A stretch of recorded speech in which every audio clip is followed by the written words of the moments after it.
il va jamais le faire. Ra, tu es mon bébé. Tu as trop de succès. Les gars t'adorent. Mets un peu de vin, de l'eau dans ton vin. Ça, c'est mon bébé chouchou. Ouais, en tout cas, la vieille, la question est des questions. Hein. Applaudissez pour Maman Goro, s'il vous plaît.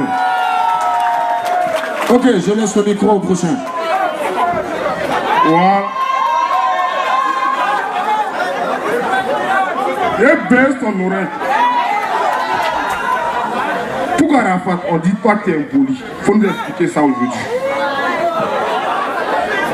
C'est ça qui a baisé mon oreille.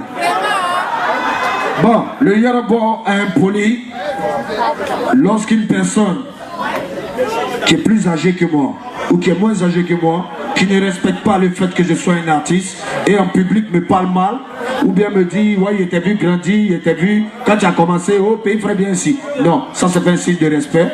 Donc c'est pour cela que je me fais respecter, sinon je ne suis pas impoli. Merci. Oh, mais posez-moi les vraies questions. Ouais. Tout le monde sait que tu es le créateur des roues casse-casse. Voilà.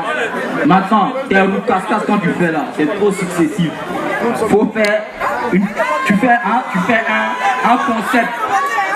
Tu t'empolis, tu essaies un peu de mettre le concept en valeur. Et puis tu te calmes, tu fais le truc. Et puis tu fais l'autre concept encore. Les roues casse-casse, on est pas de ça. Ah mais tu connais. Bon, mon frère, il ne te connaît pas, mais tu as dit les roues casse-casse. Quand il a dit roues casse-casse, toi tu as dit on est fatigué. Lui, il dit on est fan de ça. Bon, je t'explique. Dames et messieurs, le problème est que c'est quoi? Quand Arafat fait un morceau, quand il ne met pas roues casse-casse, les gens parlent. Non, ça vaut rien. Non, c'est comme ci. Non, c'est comme ça. Yoruba ne peut pas écouter la bouche des gens pour travailler. Sinon, si chacun me dit comment le son doit être là, c'est qu'il n'aura jamais de son. Donc du coup, c'est moi qui ai envoyé roue casse-casse. Aujourd'hui, Yoruba ne fait plus de roue casse-casse. Yoruba fait un truc maintenant qu'on appelle les atalakou désordonnés.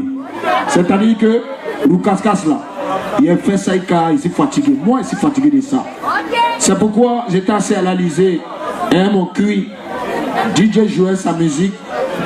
Et puis je me suis inspiré d'une danse que j'appelle ça Bomolo. Et j'ai fini le son aujourd'hui. Moi-même, j'ai chicoté le son. Tu n'as pas dansé, tu m'as posé ta question, tu réponds. Et puis bon, tu te poses, tu as regardé comment danser ça. Donc sinon, roue casse-casse, pas roue casse-casse, c'est la gang-gang. Merci. Moi je veux savoir pourquoi Arafat tu dis Serge Benoît est PD. Je veux savoir pourquoi Arafat dit Serge Benoît est PD. Parce qu'on dit PD connaît son ami PD.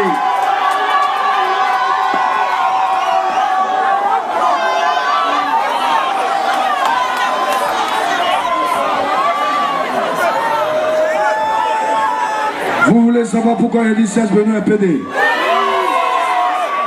Donc criez où? Maintenant, je vais vous répondre. Je ne l'ai jamais baisé parce que je ne suis pas un PD. Mais son ancien producteur, ou je ne sais pas si c'est son producteur, David Monceau, a essayé de me baiser. Et je juge sur ma carrière musicale parce que quand tu es assis dans une voiture avec un homme, lorsqu'il te touche le sexe, en te disant oh ça doit être gros ou c'est petit, c'est que ce monsieur a de sérieux problèmes. Donc, lorsqu'on m'a dit qu'il est devenu le producteur de Serge Benoît, juste parce que j'ai refusé de sortir avec David Monceau, il allait prendre Serge Benoît pour me remplacer. Il allait prendre Serge Benoît pour le mettre à un niveau pour détruire Yoruba. Parce qu'il a refusé qu'on me baise. Donc, je vous explique, hein, c'est simple. Je n'ai jamais vu Serge Benoît en train de baiser avec David Monceau. Je n'ai jamais entendu leur conversation, quoi que ce soit. Mais pour quelqu'un qui a essayé de me baiser, qui est le producteur d'un artiste ivoirien, donc moi je me dis que, automatiquement, vu qu'ils sont en train d'essayer de casser Yoruba pour monter Benoît, donc du coup, je me suis mis dans une gamme et je suis dans ma gamme. Mais Beno, personnellement, j'ai pas de problème avec lui. C'est pas un PD, ce n'est pas un efféminé. On se respecte, on rigole, il fait sa musique, il mousse aujourd'hui. Et je suis très content qu'on parle de Serge Beno aujourd'hui parce qu'il est le digne représentant de la Côte d'Ivoire comme le capitaine qu'on appelle le Yorobo. Donc c'est la famille. Maintenant ceux qui disent que Ahmed Bakayoko m'a baisé, Ahmed Bakayoko ce n'est pas l'ami de quelqu'un. Ahmed Bakayoko c'est un dirigeant d'un pays et lui et moi c'est fils et papa. Celui qui veut penser qu'il me baise c'est son problème. Celui qui veut penser que c'est le vieux père de Yorobo c'est son problème. Ahmed Bakayoko c'est mon père spirituel parce que souvent quand il est là il y a des problèmes de 60 millions, 40 millions, il est là, il me donne, il décaisse et il est prêt pour moi. Donc c'est pourquoi je dis que c'est mon père spirituel. Donc c'est tout ce qui me relie avec Ahmed Bakayoko, c'est mon père spirituel. Il soutient mes besoins, il est prêt pour moi et il est toujours prêt pour moi. Quand je suis constipé, quand il m'a chié, ça blesse mon anis, ça n'y a pas quelqu'un. Déjà, ce que Kaka me fait, c'est pas Pinga Mini John de mon anis. Donc ciao ciao les pinards. Merci. Maman, tu as une question à poser? Tu la poses rapidement parce qu'on doit... Hein? J'ai plus rien à dire. Mon fils, je te connais très bien. T'es super. Là, t'es tout bien. Arafat! Voyez que ce que tout à côté de moi. T'as une grosse pine. Parce que ça va, là, tu mousses mal même. Il mousse bata bata, hein. Je connais, hein.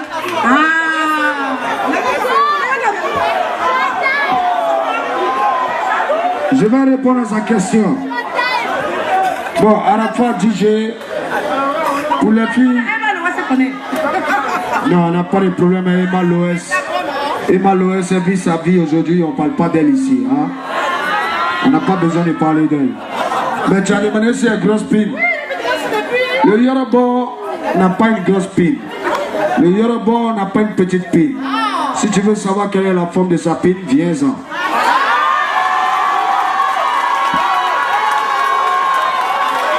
Ciao, ciao.